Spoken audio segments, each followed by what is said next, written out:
चला आज अगदी रेस्टॉरंट स्टाईल अशी आपण शेवभाजी आणि नान बनवूया, तेही अगदी सोप्या पद्धतीने. चला तर मग रेसिपीला सुरुवात करूया.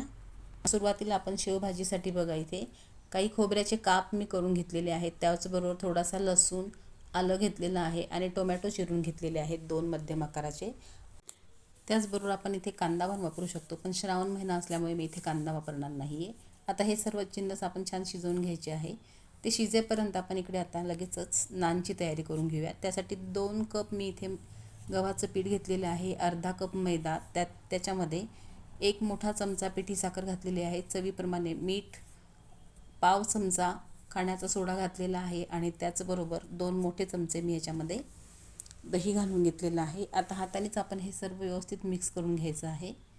सगळीकडे दही आणि आपण टाकलेले सर्व जिन्नस सगळीकडे लागले पाहिजे, या पद्धतीने करून घेऊया. आणि आवश्यकता वाटल्यास आपण पाणी घालून याचा अगदी खूप जास्त घट्टही नाही आणि खूप जास्त सैलही नाही असा गोळा तयार करून घ्यायचा आहे. तुम्ही या पद्धतीने कधी नान करून बघितले आहेत का? कमेंटमध्ये नक्की सांगा. बघा आता हे पूर्ण भिजवून झाल्यानंतर, गोळा तयार झाल्यानंतर त्यावर थोडंसं तेल घालून आपण ह्याला व्यवस्थित पुन्हा मिक्स करून घेऊया. हे पीठ जेवढं जास्त मळाल तेवढे याचे नान खूप छान होतात. आता हे पूर्ण मळून झाल्यानंतर आपण ह्याला झाकून थोडा वेळ रेस्टसाठी बाजूला ठेवूया. त्यानंतर आता हे बघा इथे आपले सर्व जिन्नस उकडून शिजून झालेले आहेत. आता हे आपण मिक्सरमध्ये छान बारीक वाटून घ्यायचे आहे. तुम्ही या पद्धतीने कधी शेवभाजी केलेली आहे का? कमेंटमध्ये नक्की सांगा. आता अजून एक महत्त्वाची टीप म्हणजे जेव्हा हा मसाला आपण दळतो मिक्सरमध्ये ना, त्यावेळेस त्याच्यामध्ये आपण थोडंसं नमकीन, कुठल्याही प्रकारचं नमकीन घालायचं आहे, म्हणजे भाजीला थिकनेस आणि चव दोन्हीही खूप छान येते.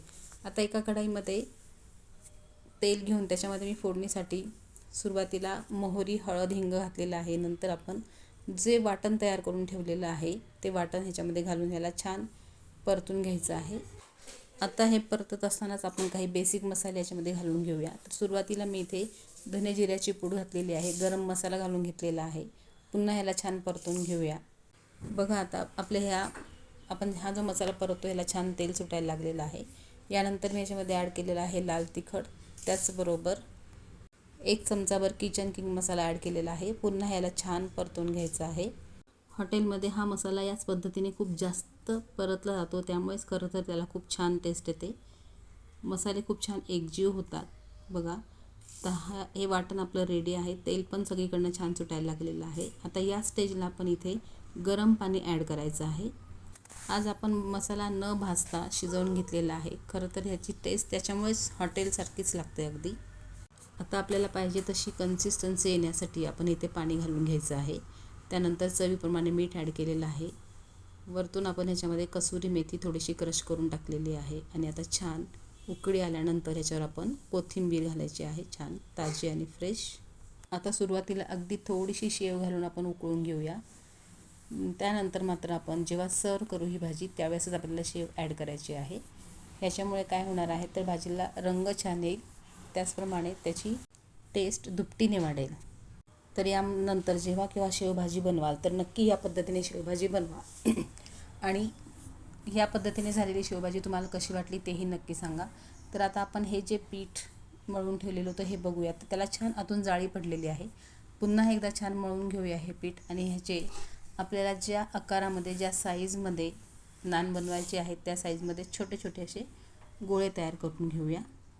तर सुरुवातीला मी इथे अगदी 3 ते 4 असे ह्याचे छोटे छोटे गोळे करून घेतलेले आहेत. आणि लगेचच आता आपण नान करायला घेऊया. तर त्यासाठी सुरुवातीला एक छोटासा गोळा घेऊन हा पिठामध्ये बुडवून घ्यायचा आहे. आणि आता आपण नान लाटायला घेऊया. तर आपल्याला ज्या आकारामध्ये नान लाटायचं आहे त्या आकारामध्ये तुम्ही लाटू शकता. आता हा थोडासा लाटून झाल्यानंतर ह्याच्यावर थोडंसं आपण तूप घालून घ्यायचं आहे. आणि आपण जसं पुरण किंवा काही स्टफ करून गोळा तयार करतो ना, त्या पद्धतीने स्टफिंग केल्यासारखा याचा गोळा तयार करून घ्यायचा आहे. आणि पुन्हा याला लाटायला घ्यायचा आहे. याच्यामुळे काय होईल, नान अतिशय छान फुलेल आणि तो खूप मऊसूत सॉफ्ट राहील बराच वेळ. तर या पद्धतीने आपण थोडा ह्याला लाटून घेऊया. थोडंसं लाटून झाल्यानंतर ह्याच्यावर आपण थोडीशी कोथिंबीर घालायची आहे. त्याचबरोबर आपण इथे हवे असल्यास काळे तीळ घालू शकतो किंवा कलोंजी घालूनही थोडासा याला लाटून घ्यायचा आहे बघा या पद्धतीने. आता हे लाटून झाल्यानंतर आपण नान भाजायला घेऊया. तर आज आपण अगदी साध्या पद्धतीने केलेले नान आहेत हे बघा. दोन्ही बाजूने छान भाजून घ्यायचं आहे. खूप साधी सोपी पद्धत आहे नान बनवण्याची आणि लागतात पण खूप छान हे नान. नक्की या पद्धतीने ट्राय करून बघा. आपण हे नान भाजण्याची जी प्रक्रिया आहे ही पूर्णपणे तव्यावरच करतोय, त्यामुळे ह्याला जरा जास्ती वेळ लागेल सुरुवातीला. आता बघा नान खूप छान झालेलं आहे. तर दुसरे पण मी काही नान इथे करून घेतलेले आहेत बघा, किती छान फुलत आहे. तर लगेचच वरतून ह्याला आपण बटर किंवा तूप लावून घ्यायचं आहे, म्हणजे हे नान बराच वेळापर्यंत फ्रेश राहतात आणि मऊ राहतात, अगदी सॉफ्ट होतात. तर या पद्धतीने मी काही नान करून घेतलेले आहे बघा. किती छान कलर पण आलेला आहे नानचा. प्रत्येक वेळेस लगेचच गरम नानला तूप घालून घ्यायचं आहे, ज्यामुळे हे बराच वेळ सॉफ्ट राहतील. हे नान बनवताना अगदी 100% मैदा वापरला तरीही चालेल, मात्र ते गरम गरम खाल्ले तरच छान लागतात. गार झाल्यानंतर थोडेसे ते कडक किंवा वातड असे होतात. त्यामुळेच मी आज नान करताना मैदा कमी आणि गव्हाचे पीठ जास्त वापरले आहे. हे बघा किती सुंदर नान झालेले आहे आणि हे बराच वेळ असेच मऊसूत राहतील. अर्थातच नान कोणत्याही भाजीबरोबर छानच लागतात.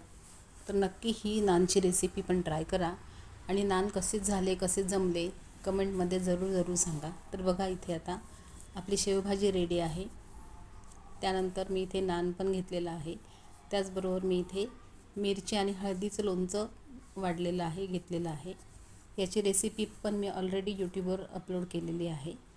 मिरची आणि हळदीच्या लोणच्याची लिंक मी डिस्क्रिप्शन बॉक्समध्ये देते आहे, नक्की ती पण रेसिपी ट्राय करा. तर बघा ही आपली शेवभाजी आणि नानची रेसिपी आज रेडी आहे. नक्की ह्या पद्धतीने ट्राय करा. आवडल्यास लाईक, शेअर, सबस्क्राईब करायला विसरू नका. पुन्हा भेटूया. Bye bye.